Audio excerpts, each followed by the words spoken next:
Good morning from sunny Melbourne, Australia, where we've moved on to some different projects today.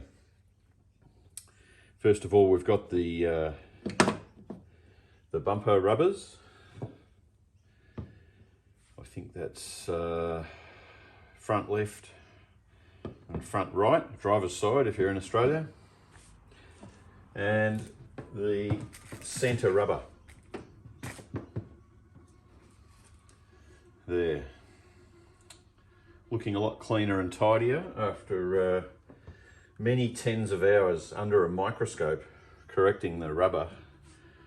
I think my chances of finding a profile of this particular rubber are about the same as winning Tats Lotto a couple of weeks in a row.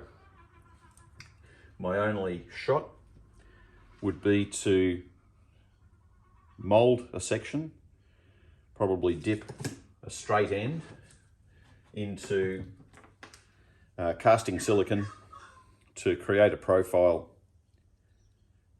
And these days with 3D print technology, they may be able to make a tool which will push rubber out in that exact profile, including the horizontal stipples at the front, and make me a few meters of Monteverdi bumper rubber. And I dare say there are a few other people in the world who wouldn't mind a new set of rubbers on their car as well.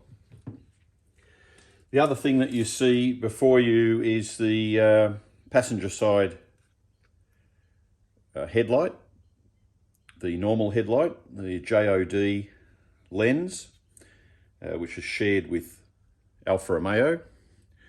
And somehow at the workshop, when it was being reassembled, you see there are some extra little bits of design in that glass that we don't want. It's been accidentally broken. So I've delved into my stock, and I guess I don't do many unwrappings on this channel, but here's one for you. It'll show how crappy I am at unwrapping things, most likely. In here should be a JOD headlight lens from Italy.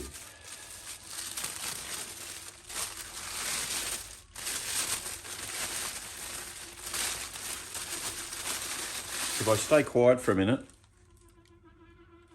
can you hear that? It's like a hornet or something that's trying its best, I don't know, to burrow through the plaster and get in the house. Now that's not, maybe it is the one we want. Yes, it is the one we want. It's a, not the driving light.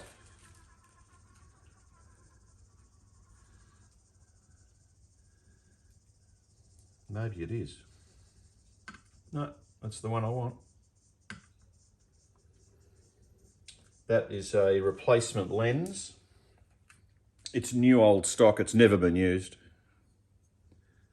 And there are no blemishes, no cracks. And it's got the little JOD on it. Fantastic. So I'm going to be putting some gloves on at some point and slicing through the silicon, the high temperature silicon that I put on when I replaced these reflectors. So the reflectors in the original car were all rusted, which gave the headlight quite a dark appearance to look at it, instead of that nice reflective sheen you can see when I tip the headlight like that.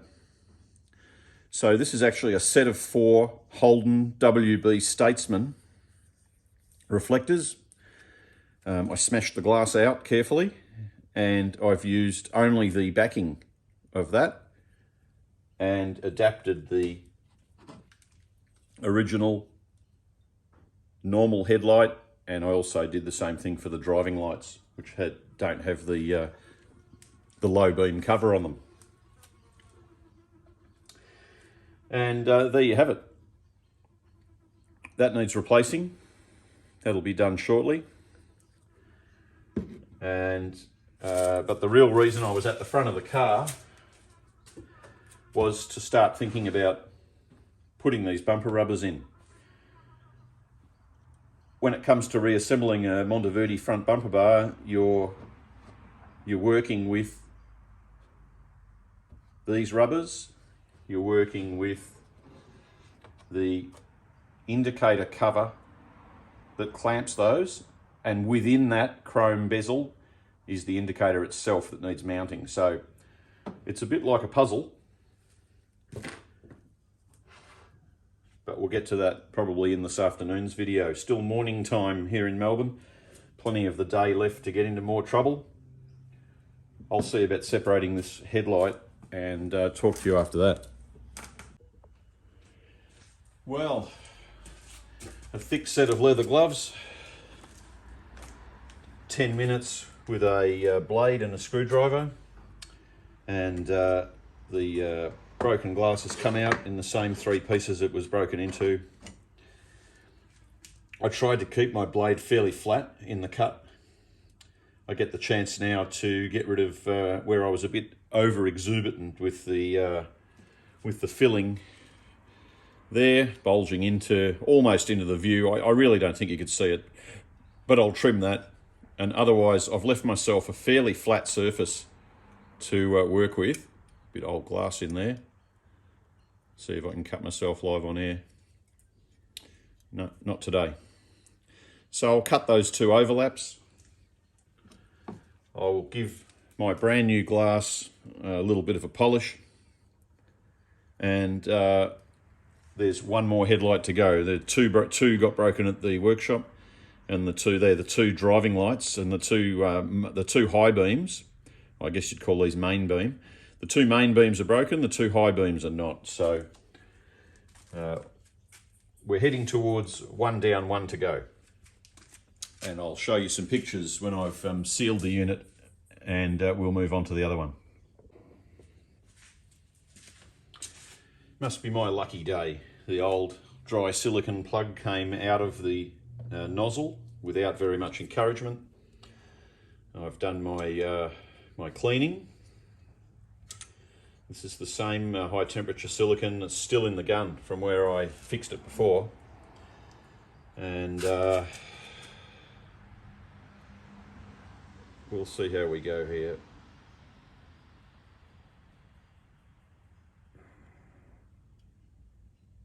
You've heard that men can't multitask, and so here's your proof. The more I concentrate, the less I say. Some of you might be pleased with that.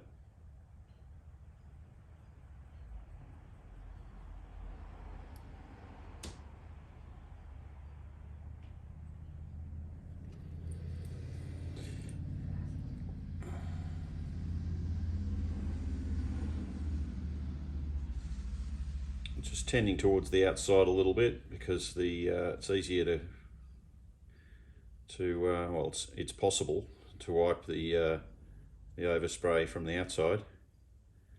Not quite so easy to wipe it from the inside. One more adjustment, I should have it all done.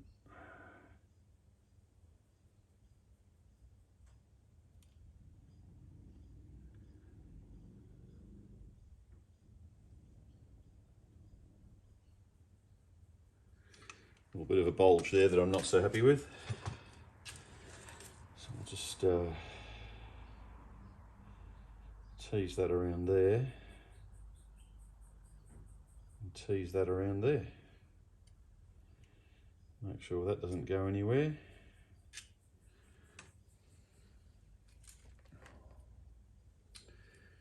Orientation.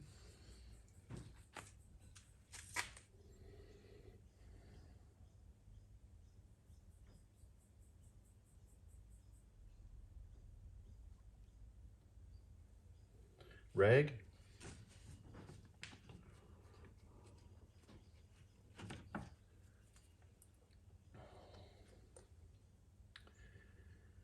Some firm pressure on it, not too firm.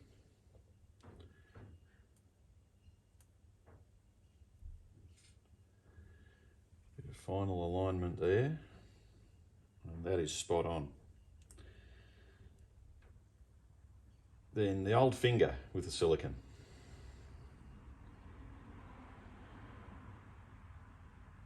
It's actually a neater job than last time. Second time around, I've done a little better. Rag.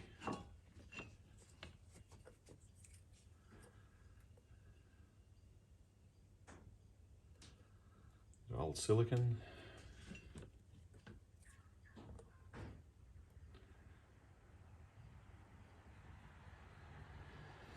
And there we are. One repaired Corello headlight lens and one to go. The reason I'm doing this passenger side one first is because I've got a bumper adjustment that I want to make to the angle of the front bumper bar, where again, without labouring the point, the people who were asked to fix it before polishing it didn't fix it before polishing it. And so the angle of the bumper left to right on the car goes up slightly, like a twist. And that's not satisfactory, so we need to try and do something about that. The only way you get at a Monteverdi bumper bar is by first taking out the outside headlight and the headlight bucket, because that's where the side mounts are for the bumper bar itself.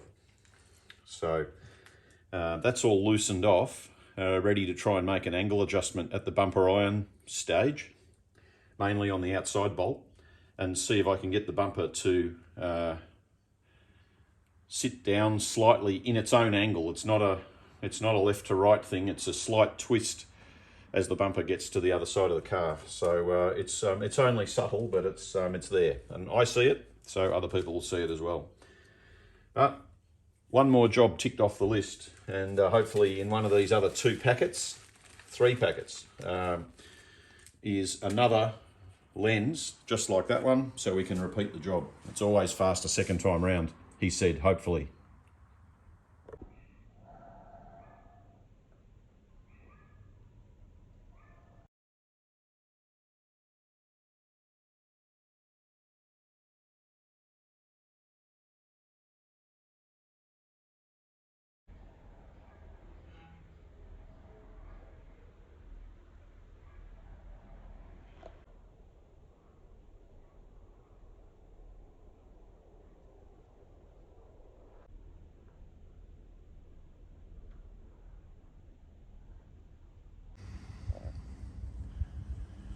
New Year's Day in Melbourne, and we're looking at a reasonably dusty Monteverdi, and have to get the car wash stuff out soon. But today's been a big day because we are just doing some headlight repairs, driver's side, passenger side. In addition to that, we are test fitting the bumper rubbers. Not on properly yet. Excuse me blowing away mosquitoes as I speak. And beautiful re-chromed surround. There's one item that did turn out well. So, mark I can see there. But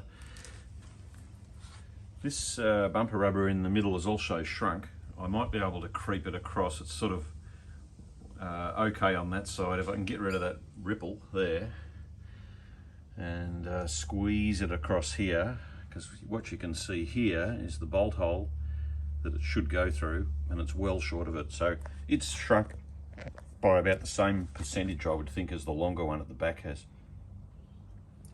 This one's the same. I need an extra mil or so to butt into that cutaway in the bumper bar, so the rubber's intended to force into that and sort of disappear. And it's just there at the moment, and down the bottom you can see the little cut in the rubber, so that's also shrunk. Unfortunate. And so I've got that sitting there. It's not fixed yet, because now I need to get the indicator assemblies, put them in from the back, and because they're different to the last ones, I'm going to need to organise some brackets, make them myself, I would think. I do have the brackets here, the one bag you don't want to come apart. So yeah, they're the brackets onto the back of the bumper. They may be useful, but the dimensions of these old ones are quite different. You can see the ears sitting there, and they bolted on to the back of these fixings here. And the shiny new ones, I imagine, fit properly. The lenses that were used on that is HQ Holden. You can just see Holden there on the top. I think on the Holden they were like that. And they were just sitting in behind the bumper. Still work as indicators, but we don't want any Holden parts on this car. So the headlight silicon is still drying, and I had a couple of dramas with that where the silicon left a residue on the inside of the headlight, which meant taking the bulb holders off and polishing the inside of the headlight once the silicon had set, with no more residue in my future. Not on that job anyway.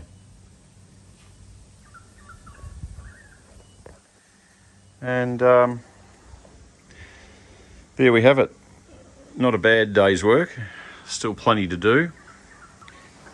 And go inside and upload the update on the Monteverdi, getting the front end finished off now.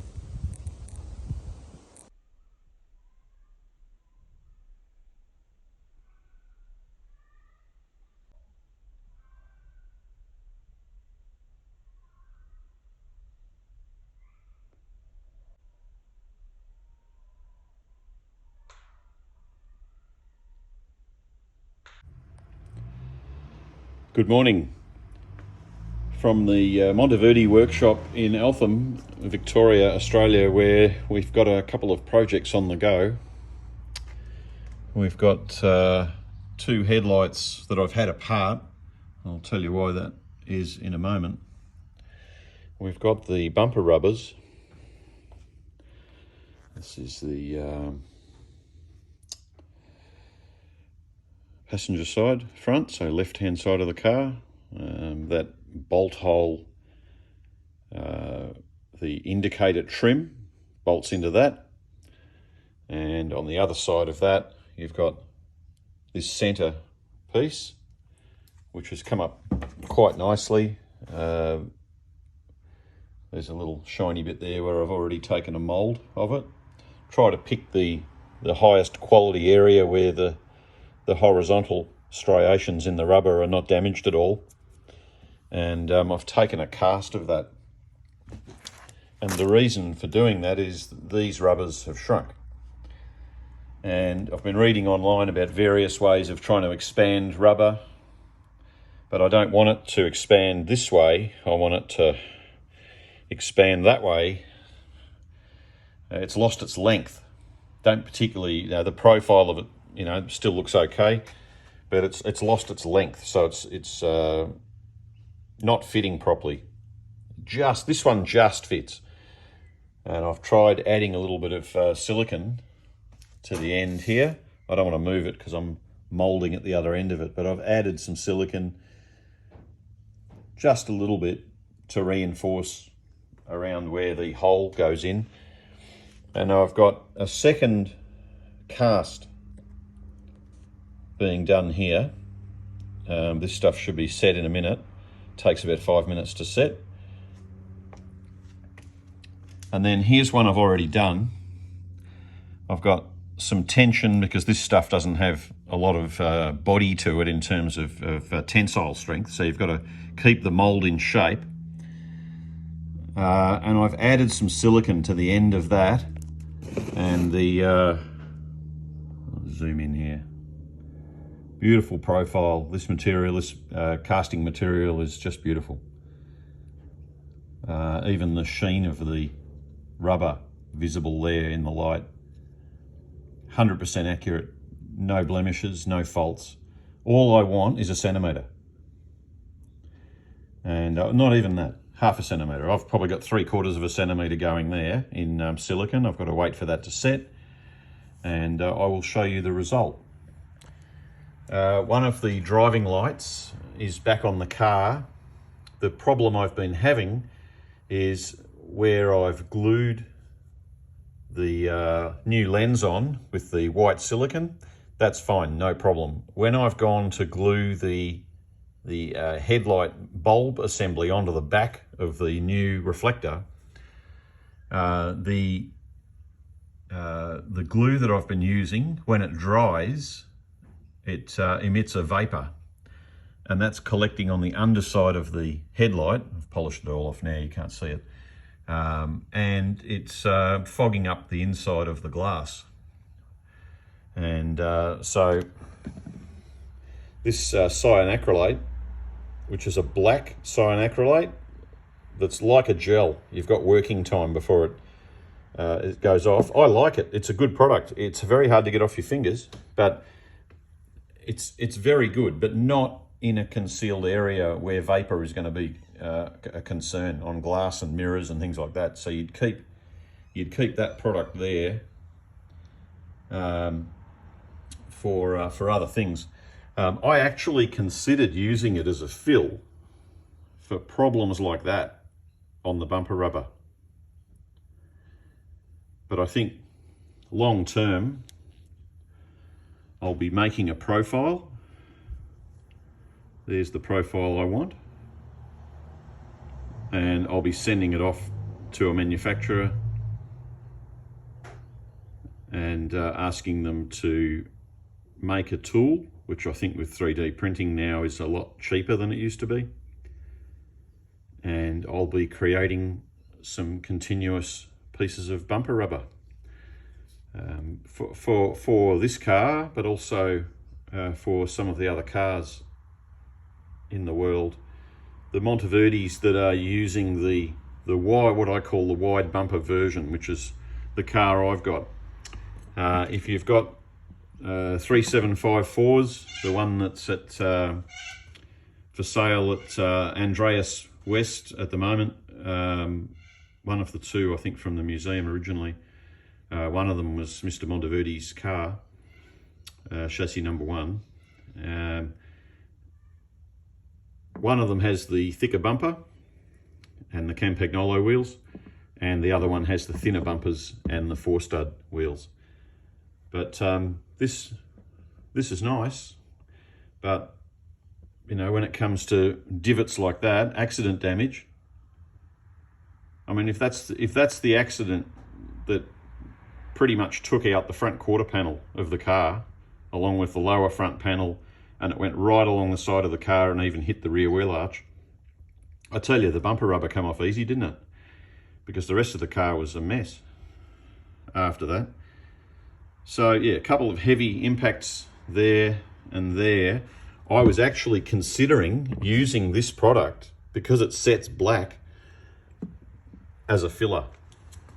But I think, like any cyanacrylate, and like the example we've had with the headlight glass, when it sets, it releases a vapor, and that often in this type of glue leaves a white residue around where the glue dries, and you might be able to, I don't know, file it off or just lightly polish it off. But I'm reluctant with this unique, almost irreplaceable piece of bumper rubber. I'm reluctant to experiment on this. You know, I might end up dropping a bit of glue on a surface that you can't see on the inside and test that out. But that's a very visible part of the car, right on the front corner of the car.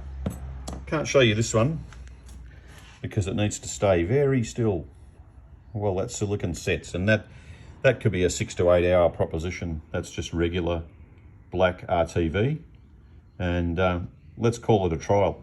Doesn't work, I can cut it off. And I'm making myself a second mold here. This one will be for the rear bumper. which is a good inch short of fitting properly. I know I could probably sort of stretch it around. I've got what I would think is an adequate overlap in the inlay of the driver's side of the car. On the passenger side of the car, it's a different story. There's a big gap. Let's go and have a look at it. I'll go for a walk. Here we are out with the car. The bumper rubber has been stretched on, and you can see where it used to go in, but that's sitting in enough. All right, there's just a gap starting there, so that probably needs to be settled back in there. But with, you know, zero to spare there, I can get my fingernail in there.